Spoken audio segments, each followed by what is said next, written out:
l'émission Parole de femmes. Cette semaine, nous recevons un homme, un monsieur Yanis Gauthier parmi nous. Et oui, un homme, un vrai, écoute, puisque tu le dis. Nous sommes très très heureuses de te recevoir parmi nous, Yanis Gauthier, le mari de Manu. C'est un grand plaisir pour nous de t'avoir. Et cette semaine, avec toi, nous allons parler du couple. Et je crois que ces émissions vont faire beaucoup de bien à beaucoup de couples. Et si vous êtes une femme et que votre couple bat de l'aile, que vous vivez des difficultés, même si ça fait des années, je crois sincèrement que le Seigneur va faire quelque chose tout au long de cette semaine et même au-delà de tout ce que vous pouvez penser ou imaginer. Et toi, Yanis, on te connaît comme un évangéliste. Tu vas nous partager aussi un petit peu ton parcours, mais les gens te connaissent beaucoup en tant qu'évangéliste. Mais peut-être que les gens ont oublié dans ce parcours que tu es marié depuis 21 ans à la même femme et que ça fait 28 ans que vous vous connaissez. Donc, le couple, c'est quelque chose quand même que tu as expérimenté de première main. Mais vraiment, c'est... Vraiment. Non, parce que quand tu dis 21 ans, en fait, ça me parle parce que je réalise pas encore. Je me souviens que lorsqu'on s'est marié un vendredi. Le lundi matin, je reprenais le travail et j'avais envie de divorcer, en fait. Et j'ai posé une question à une personne. Je lui ai dit, ça fait combien de temps que vous êtes mariés? Il m'a dit, ça fait 20 ans. Je l'ai regardé, je lui ai dit, mais comment vous faites? Et pourtant, oui, ça fait 21 années qu'on est mariés et chaque jour est un jour plus beau, plus merveilleux. Bref, on vit vraiment des choses divines au quotidien avec Dieu. Wow, et des choses divines, merveilleuses au quotidien avec Dieu. Mais tu vas nous le raconter tout au long de la semaine. Ça n'a pas tout le temps été si merveilleux, ça n'a pas forcément été facile. Et c'est vrai que le mariage, c'est quelque chose qui s'apprend. On se découvre en fait dans le mariage. On se découvre en tant qu'épouse et qu'époux. Puis quelquefois, finalement, on trouve qu'il y a des petites carences, soit chez l'un, soit chez nous-mêmes. Mais on va voir ou chez les deux.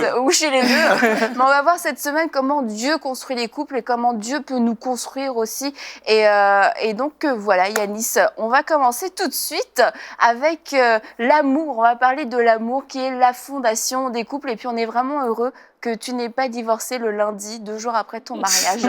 Ça aurait été une tragédie, je ne serais pas là. Tout à fait. Et comme je disais à Yanis, quand on lit son livre, son témoignage, quand tu finis le livre, tu as envie d'appeler sa femme, tu as envie de rencontrer sa femme et tu as envie de poser plein de questions à Manu. Manu, mais comment est-ce que tu as fait ci, comment est-ce que tu as fait ça? Et donc, Yanis, nous espérons... Ce que tu es en train de dire là, c'est que notre histoire, c'est la belle et la bête, c'est ça? Non, mais c'est toi qui le dis. En tout cas, ceci dit, je trouve que ton livre est un excellent... tu as beaucoup honoré ta femme dans ton livre et je trouve ça vraiment beau. Tu aurais pu choisir une autre façon de raconter ton histoire qui aurait été tout aussi vraie, mais tu as choisi d'honorer ta femme et on dit bravo pour ça parce que c'était un bel hommage et son témoignage est ultra inspirant. Donc, elle n'est pas là avec nous, donc on ne va pas la faire parler, on ne va pas inventer ces mots. Mais toi, tu vas pouvoir nous raconter un petit peu comment ça s'est passé pour vous, parce que tout n'a pas commencé comme dans un conte de fées, en fait, en ce qui vous concerne, votre histoire. Non, ça n'a pas bien commencé. Et je dois dire qu'on était vraiment donné perdant à son contraint, quoi. Comment aimer quelqu'un qui, finalement, ne veut pas... rentrer dans un moule normal, devenir un mari, devenir un père, parce qu'on a fait un peu les choses à l'envers. Il se trouve qu'on avait on va avoir deux enfants rapidement, mais mon épouse avait quand même une vision de la vie qui était complètement différente de la mienne. Moi, c'était l'argent facile, c'était la drogue, c'était les sorties, et elle voulait un foyer, une famille stable, quoi. Et de ce fait, je commençais à continuer mes bêtises. Je vivais ma propre vie. On avait vraiment une vie complètement opposée. Elle me voyait à la maison et elle ignorait ce que je faisais à l'extérieur. À l'extérieur, j'étais quelqu'un de pas bien. Et malheureusement, un jour, je vais me faire incarcérer pour des vols à main armée. Et puis le jour où je me fais arrêter, d'ailleurs, c'est chez elle. Et elle est enceinte et elle est conduite au commissariat. Les policiers pensaient qu'elle était ma complice, donc elle est placée en garde à vue. Et je me souviendrai toujours de ce moment dans la cour du commissariat où Je la regarde, elle va rentrer à la maison parce que j'ai pu la disculper des charges qui pesaient contre elle. Et puis je lui dis maintenant, tu fais ta vie, tu m'oublies. Et voilà, tu dis aux enfants que c'est terminé et basta, quoi. Laisse-moi tranquille. Je savais que j'entrais en prison pour une longue peine, pas 1 année, pas 5 années, mais j'encourais 20 ans quand même, c'est pas rien. Et donc j'arrive en prison, le temps va passer et pour moi j'étais résigné à l'idée que je suis seul, quoi. Je suis seul, je suis Mais tout ça te seul. faisait quand même du mal Oui. de l'éloigner et de la perdre? Bien sûr, ça me faisait du mal, mais je préférais qu'elle soit une mère pour nos enfants qu'une femme en souffrance. Et que ces souffrances aient des répercussions sur ce qu'elle vivait. Elle était enceinte quand même, et puis sur sa vie avec les enfants. Parce qu'on sait que quand un homme est incarcéré, c'est la famille qui en pâtit. Donc j'ai voulu rompre le lien tout de suite, et je l'ai bousculé même. Et d'ailleurs, quelques temps plus tard, donc, le surveillant m'informe que j'ai parloir, et quand je descends en parloir, je la vois. Et pour moi, elle vient me voir juste pour me donner des nouvelles des enfants. Et 2 jours plus tard, elle est encore là. Et là, je la regarde, je dis, mais tu perds la raison, quoi. Je la mets face à mes réalités. J'encours 20 ans, je ne suis pas quelqu'un de bien, je ne t'ai pas donné ce que tu attendais. Oublie-moi, fais ta vie, t'es jeune, t'es belle, t'as l'avenir devant toi, t'as une famille, t'as tout pour réussir, quoi. Ne gâche pas ta vie avec moi. Et il faut dire que on parle d'amour dans cette émission, mais moi, c'est un mot qui n'existe pas dans mon cœur. Je ne connais pas l'amour, on ne m'a jamais donné d'amour. Et puis, je suis quelqu'un qui a été rejeté dans son enfance par ses parents. Donc, celui qui a été rejeté, souvent, il rejette par maladresse. Même les gens qui lui tendent la main, il ne veut pas saisir la main. Et c'est mon attitude. Je n'ai pas envie qu'elle vienne me voir parce qu'elle me renvoie quelque part une image de quelque chose qui me terrorise, qui me fait peur. Je n'ai pas envie de m'engager dans une relation durable, même si elle a des enfants avec moi. Fais ta vie, quoi.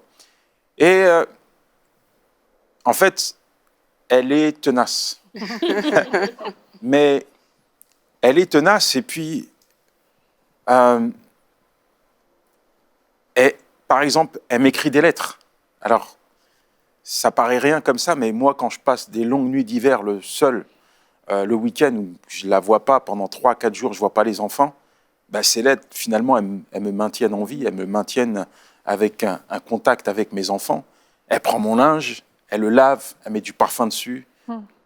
Plein de petites attentions. Et c'est comme mon rayon de soleil. Mon rayon de soleil. Et je m'aperçois que cette femme que j'avais méprisée, roulée dans la poussière, vraiment, je l'avais discréditée. Elle était devenue la risée de toute sa famille. Imaginez une femme enceinte qui descend à la maison d'arrêt de Bois d'Arcy quand elle prend son bus. Les gens qui la voient, son mari est en prison. Au niveau de sa famille, c'était hyper compliqué, quoi. Elle endure tout ça. Elle endure tout ça parce que dans son cœur, il y a une vérité que moi, je ne connais pas au début. C'est que elle sait que Dieu est capable de toucher mon cœur et Dieu va utiliser ces petites attentions. Parce que là, en fait, pour resituer, au début, vous vous rencontrez, mais ni toi ni elle, en tout cas, vous ne marchez avec le Seigneur. Il n'y a aucun de vous deux qui a fait une expérience personnelle avec Jésus, mais pendant que tu es incarcéré, c'est là que celle qui allait devenir ta femme fait cette expérience. Parce qu'au début, elle non plus, elle en fait, c'est pas ça. C'est que Ok, vas-y, rectifie. Manu était déjà chrétienne. D'accord, ok. Mais quand elle me rencontre, elle lâche tombe tout, quoi. amoureuse. Oh. Et comme malheureusement, on peut le voir aujourd'hui, on repart en arrière, on oublie un peu nos engagements et puis notre marche avec Dieu. Et elle me suit. Mais elle va très vite réaliser que le fait d'avoir abandonné la voie de Dieu, elle a commis une erreur. Peut-être qu'elle a manqué de discernement. Enfin, on peut toujours étayer tout ce qui s'est passé derrière, mais toujours est-il que quand elle revient en prison me voir, oui, elle a repris sa marche avec Dieu. Donc forcément, son regard, il a changé. On est au creux de la vague. Il n'y a que Dieu qui peut intervenir. Et là, c'est l'amour que Dieu met dans son cœur pour moi qui va vraiment faire la différence, quoi. Parce que honnêtement, moi, je suis laissé pour compte. Je suis abandonné par la justice. Tout le monde m'a laissé tomber. Je suis en train de mourir dans ma cellule. Je suis quelqu'un de mauvais, de répugnant. Je ne vais pas me descendre, tu vois, mais il n'y a rien qui peut lui donner finalement l'envie de s'accrocher à quelque chose, de nourrir un espoir.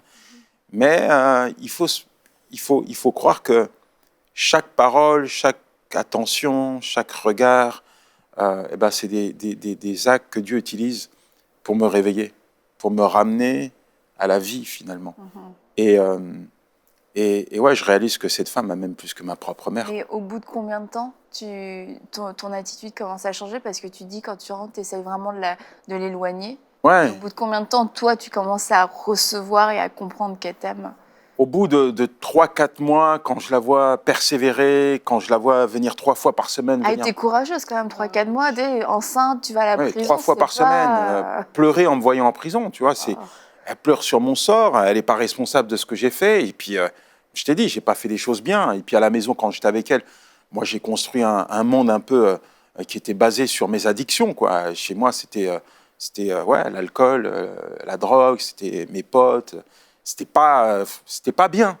Mais elle est là et puis j'ai rien à lui offrir. Quand on a côtoyé des gens qui étaient autour de vous parce que vous aviez quelque chose à leur offrir et qui vous disaient qu'ils vous aimaient, comme mes copains d'avant, et que là, on n'a plus rien, on est en prison, et qu'il y a une personne qui vient et qui vous dit « Moi, je t'aime pour ce que t'es et pas pour ce que tu avais », là, je réalise quand même, ouais, elle m'aime. Elle m'aime, mais attention, c'est pas parce qu'elle m'aime que j'aime son Dieu. Mais c'est à travers ces petits gestes, ces lettres, ces petits mots, ces attentions que tu as goûté pour la première fois l'amour de Dieu ou juste qu'est-ce que c'est vraiment l'amour? Non, pas l'amour de Dieu, son amour. Parce que là, à cet instant, il ne faut pas me parler de Dieu. Elle t'en parle ou elle t'en parle pas? Elle va commencer à m'en parler une fois que vraiment elle sent que mon cœur est en tout cas réceptif à son attitude à elle. Donc il y a un climat de confiance qui s'installe quand même. Et c'est là qu'elle commence à me parler de Dieu. Mais là, c'est très vite des disputes. Quand elle me dit Dieu m'aime, je lui dis mais t'as craqué quoi. Non, je lui dis soit tu restes chez toi, hein, tu regardes les feux de l'amour et puis tu te prends un bon verre de whisky parce que t'as complètement pété les plombs. Tu me dis Dieu m'aime. Plein de bons conseils. Non, mais c'est vrai. Comment tu peux dire à quelqu'un qui a été abandonné par ses parents, qui a fait les poubelles pour manger, qui a vécu dans les bas-fonds de la société, qui est incarcéré, qui encourt une peine de 20 ans, que Dieu t'aime, que Dieu l'aime? C'est pas possible. C'est même pas concevable. Elle est culottée, audacieuse. Je sais pas comment tu peux l'interpréter, mais non, mais c'est vrai, quoi. Mais après, c'est... Il y a une étape, en fait, et ce que j'entends quand Yannick est en train de parler, parce que je pense à des femmes qui, justement, sont en couple, mariées. Là, on ne parle pas des femmes célibataires qui veulent un homme et qui pensent qu'ils vont le sauver. On parle là-dedans, le mariage. Je vais vraiment mettre cette base-là. C'est qu'avant d'arriver puis de prêcher à ton mari, je crois que c'est d'abord l'amour que toi-même, tu lui démontres. Ouais. Les petits gestes, le fait qu'elle est revenue. Tu dis, oh, la première semaine, elle va venir, mais elle va se fatiguer. Mais elle revient la deuxième semaine. Elle t'apporte tes vêtements, elle te donne des nouvelles des enfants. Elle t'honore, elle vient te visiter. Et c'est par ces gestes-là que tu vois, attends, il y a un amour, mais cet amour, il vient de où? Et c'est là, il y a le processus. Et des fois, en tant que femme, des fois, on court-circuite. Au lieu de commencer d'abord par témoigner nous-mêmes notre amour pour l'autre, on veut venir avec la parole. La parole, elle est puissante, certes, mais elle passe aussi par d'abord nous-mêmes, comment on parle à notre mari, comment on a cet amour nous-mêmes d'abord pour lui. Et je crois que c'est vraiment une base importante alors qu'on parle du couple. L'amour est la base du couple. Et des fois, aujourd'hui surtout, on veut rentrer dans le mariage, on veut rentrer dans le couple. Et la base, c'est peut-être l'argent, c'est peut-être le désir juste d'être en couple, que tout le monde voie que j'ai quelqu'un. C'est peut-être des ambitions personnelles que je veux avoir des enfants, ou je veux ceci, je veux cela. Mais il faut comprendre que la base du mariage, c'est toujours l'amour parce qu'il y a des saisons. Et comme tu dis, dans ce moment-là, vous étiez vraiment dans une saison... On n'était pas mariés. Vous étiez dans une saison vraiment basse, que s'il n'y avait pas l'amour, vous n'aurez pas pu vous en sortir de ça. Alors. Donc, c'est vraiment important de mettre cette base-là aussi. Oui. Et une chose peut-être que je peux dire aussi, c'est la persévérance pour accompagner ce que Nadine dit. C'est qu'aujourd'hui, dans la société, il y a des personnes que vraiment, pour peu, ils sont vraiment prêts à tout abandonner, quoi. C'est comme, OK, oui, ça n'a pas marché, bye bye. Mais là, quand j'entends Yannis raconter son histoire, mais c'est que sa femme était très persévérante, 3 mois, 4 mois. Et là, c'était un cas même, j'ai envie de dire, quand même compliqué parce qu'il y a la prison et tout. Mais il y a des gens, c'est même pas ça, en fait. C'est pas des cas aussi graves, tu vois. C'est pas une femme qui se lève 3 fois par semaine pour aller en prison voir son mari. C'est juste des choses voilà, de la vie courante. Mais il y a beaucoup de couples qui arrivent à manquer de persévérance, justement parce que l'amour qui est la base n'a pas toujours été comme il fallait. Et vraiment, quand j'écoute cette histoire, je veux encourager les personnes qui nous écoutent à remettre l'amour juste au centre. Comme Nadine disait, c'est OK, parce qu'elle a aimé Yanis, elle était prête à faire plusieurs choses. Et aujourd'hui, les personnes qui nous écoutent par amour, il faut justement qu'elles soient aussi prêtes à manifester cette persévérance et à poser ces attentions qui, au final, vont faire la différence, comme ça a été le cas. avec L'amour supporte tout, croit tout. Hein? 1 Corinthiens 13. Vraiment. Et ton épouse, t'as pas aimé parce que tu l'as aimé en retour, mais elle a vraiment démontré qu'est-ce que c'est l'amour inconditionnel de Christ. Et c'est, en tout cas, c'est vraiment ce qu'on a à retenir de l'amour que Dieu a manifesté envers nous et cet amour qu'on doit manifester envers notre conjoint ou notre conjointe. Cet amour qui, des fois, qui nous est pas rendu, mais Dieu voulait vraiment sauver, Dieu voulait utiliser ça pour vraiment t'élever puis t'amener dans une destinée extraordinaire. Et je trouve ça merveilleux, la foi de cette femme. La foi de cette C'est important femme. ce que tu dis, Mathilde. Tu dis foi, parce que moi, je l'ai su qu'après. En fait, je l'ai su le jour où j'ai demandé à ma femme si Jésus pouvait faire quelque chose pour moi. Donc, je te passe les détails, les luttes, les combats, les résistances, le rejet qu'elle a subi. Et le jour où je suis descendu dans le parloir et que je lui ai demandé si Jésus pouvait faire quelque chose pour moi, en fait, Dieu avait parlé à mon cœur. Et là, quand elle a entendu ça, elle s'est mise à pleurer. Et elle m'a cité un psaume. Elle m'a dit, Dieu vient d'entendre la voix de mes larmes. Dieu vient de répondre à mes prières. Dieu vient d'exaucer mes requêtes. Elle me dit que mais depuis que j'ai mis le pied en prison, elle a fléchi les genoux devant Dieu. Et là, je comprends toute la dimension, finalement, spirituelle qu'il y a derrière. C'est-à-dire que, en fait, je me demandais, mais pourquoi elle ne craque pas? C'est vrai. Moi, j'ai plein d'exemples de détenus. Au début, premier mois, première année même, les plus persévérants viennent, visitent, et puis après, ils abandonnent.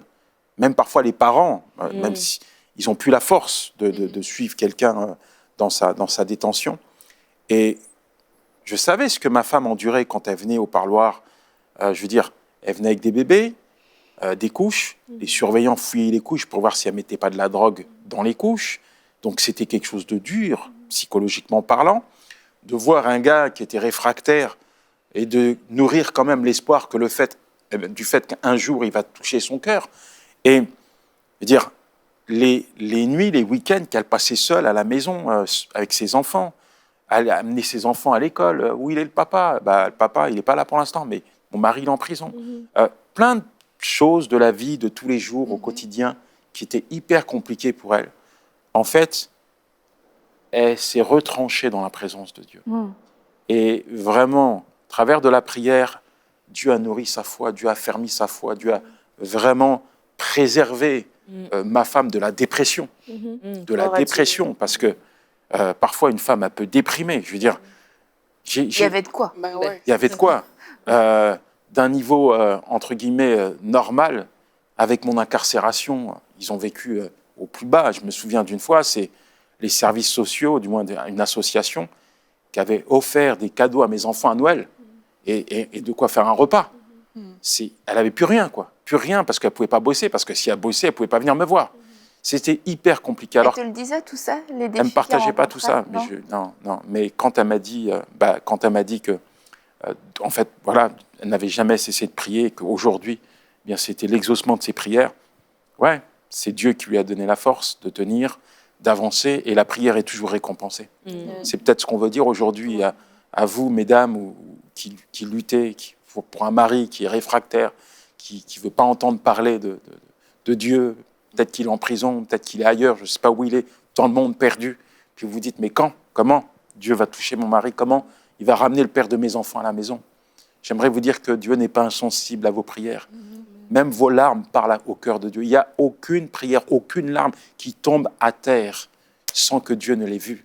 Et vos prières sont toujours, mais vraiment toujours récompensées. Alors, ne lâchez rien. Amen. C'est peut-être votre combat d'aujourd'hui. C'est peut-être dur, c'est peut-être compliqué. Mais vous pouvez compter sur la fidélité de Dieu. Et quand ta femme venait te voir et qu'elle a commencé à te partager sa foi et que toi, au début, tu étais un petit peu récalcitrant, comment est-ce qu'elle réagissait? Est-ce qu'elle insistait ou est-ce qu'elle te laissait aller à ton rythme? Elle a jamais, en tout cas au parloir, elle me forçait pas. Parce que, bon, j'étais pas vraiment réceptif.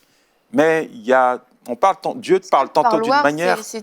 t'avais la vitre avec le téléphone ou Non, vous on pouviez n'est pas vraiment aux États-Unis, on était en France. Moi, j'aimerais- Elle regarde des films. Non, attends. Mais moi aussi, je pense Ignorant. que Bon, voilà, c'est vrai, moi aussi, c'est je vrai. pensais Je ça. n'étais pas la seule à le penser, d'accord.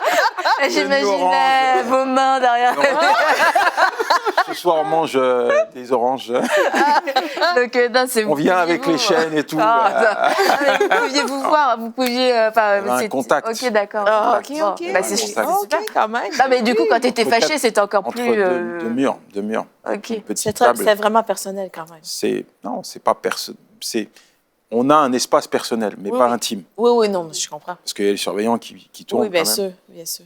Puis, Et donc. il y a des rats, il y a des cafards, donc c'est vraiment pas un lieu Oh là là. C'est pas très agréable. romantique, quoi. Ça sent mauvais. Et Oh. du coup, c'est ça. Comment est-ce qu'elle réagit quand tu es hostile, quand Elle tu se te braque fâches pas, elle jongle avec discernement, sagesse. un coup, une parole d'amour qui vient de son cœur, et puis une petite parole de Dieu avant de partir. Ah, Yanis, n'oublie pas, hein, Dieu t'aime.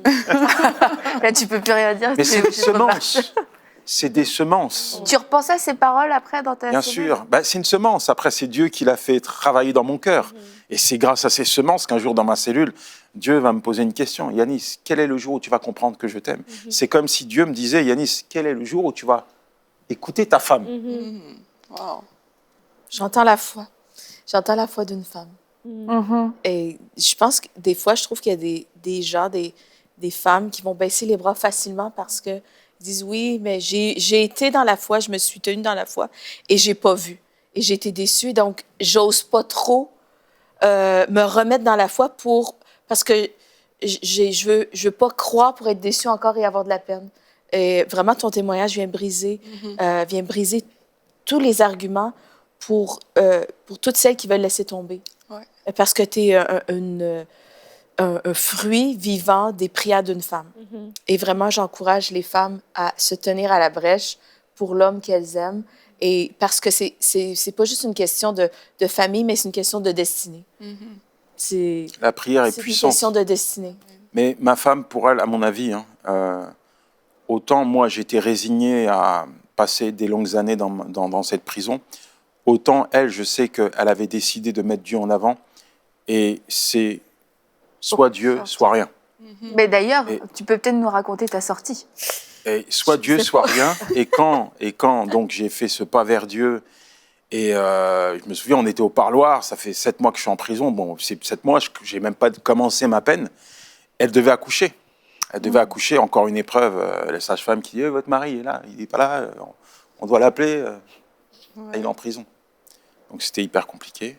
Elle rentre, et puis moi, je regagne ma cellule avec. Il me dit on va se voir dans 1 mois, 2 mois, elle va venir avec le bébé. Et puis le surveillant me dit que le directeur veut me voir. Le directeur me dit monsieur, je ne sais pas ce qu'il a pris à la juge d'instruction. Franchement, j'ai jamais vu ça. Elle a décidé de vous libérer. Faites votre pactage, rentrez chez vous. Juste comme ça. Comme ça. Je lui dis mais arrêtez, on n'est pas en avril. Vous faites un poisson d'avril, c'est une blague. Il me dit qu'est-ce qu'il y a, vous voulez rester avec nous? Je lui ai dit non, ça va, je vais rentrer à la maison. Et j'arrive à la maison. C'est un miracle. J'arrive à la maison avec mes 2 sacs, je me souviendrai toujours. Ma femme m'accueille. Elle est... Wow. On va dans le salon.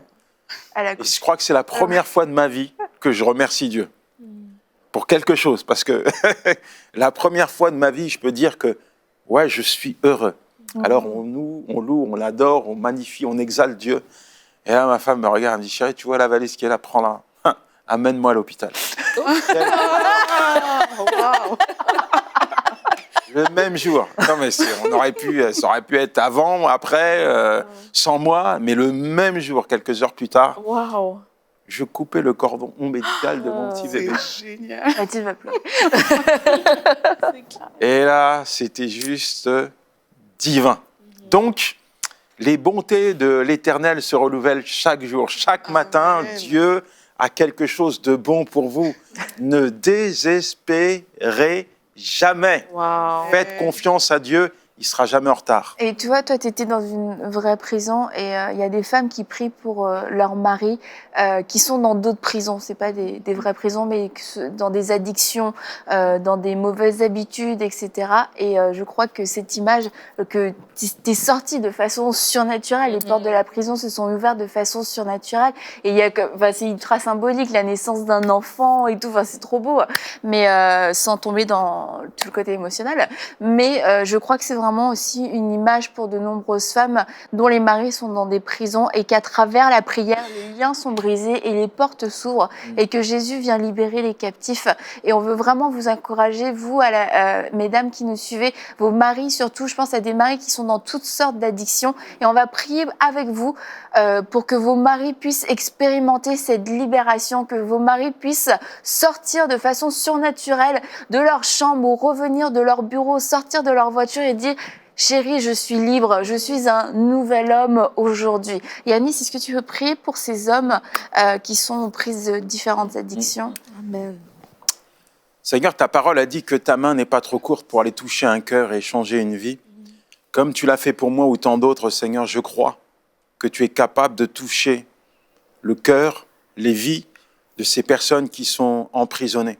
Je ne connais pas le nom de leurs cellules, soit dans l'alcoolisme, dans la drogue, dans la débauche, dans tout un tas de choses qui les détruit, qui détruit leur couple et leur famille. Seigneur, mon Dieu, je te demande d'intervenir maintenant. Merci, Père, parce que tu brises, Seigneur, toutes les actions de l'ennemi dans leur vie. Je pulvérise, Seigneur, ces cellules dans lesquelles ils sont enfermés. Je proclame la totale liberté. Oui, Seigneur, tu es venu pour affranchir, libérer les captifs. Merci, mon Dieu, de ce qu'aujourd'hui tu accomplis une œuvre particulière, une œuvre divine dans la vie de ceux qui se meurent. Seigneur, je te demande également de venir fortifier le cœur de ces femmes, Seigneur, qui prient, qui pleurent dans le secret en faveur de leur mari. Seigneur, merci parce que tu mets la paix dans leur cœur. Tu leur donnes, Seigneur, de voir cette situation, d'aborder cette situation comme tu le veux, avec la bonne attitude, Seigneur, une attitude divine au quotidien, afin de te permettre, Seigneur, de manifester ta puissance et ta gloire dans leur vie, au sein de leur foyer. Dans le nom de Jésus, je t'ai prié. Amen. Amen. Amen. On se réjouit avec vous pour ce que le Seigneur est en train de faire. Et je vois ces maris rentrer comme des hommes nouveaux, des hommes libres. Alors réjouissez-vous aujourd'hui, mesdames. Ce n'est plus le temps de pleurer, c'est le temps de la réjouissance parce que Dieu le fait. Et on va se retrouver demain pour une prochaine émission de Paroles de Femmes et nous serons toujours avec Monsieur Yanis Gauthier.